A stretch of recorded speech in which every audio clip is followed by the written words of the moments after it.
نبی پاک صلی اللہ علیہ وآلہ وسلم کی ازواج مطہرات انتہائی سادہ زندگی بسر کرتی تھیں، تو ایک دفعہ انہوں نے آپ صلی اللہ علیہ وآلہ وسلم سے کچھ حد تک اخراجات بڑھانے کا مطالبہ کیا، تو آپ نے اللہ تعالیٰ کے حکم سے انہیں صاف صاف بتا دیا، اگر تم اس قسم کی رکھی سکھی زندگی گزار سکتی ہو تو میرے پاس رہو، ورنہ طلاق لے کر جا سکتی ہو۔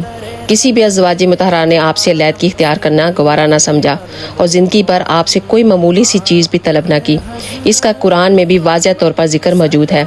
اللہ تعالیٰ فرماتے ہیں سورۃ الاحزاب میں، اے نبی صلی اللہ علیہ وآلہ وسلم اپنی بیویوں سے کہہ دیجئے، اگر تم دنیاوی زندگی اور اس کی زینت کی طلبگار ہو تو آؤ میں تمہیں کچھ مال دے کر تمہیں رخصت کر دوں، اور ان کو اچھے طریقے سے رخصت کرنا، اور اگر تم اللہ اور اس کے رسول اور آخرت کے گھر کا ارادہ رکھتی ہو تو پھر اسی حالت میں گزارا کرو۔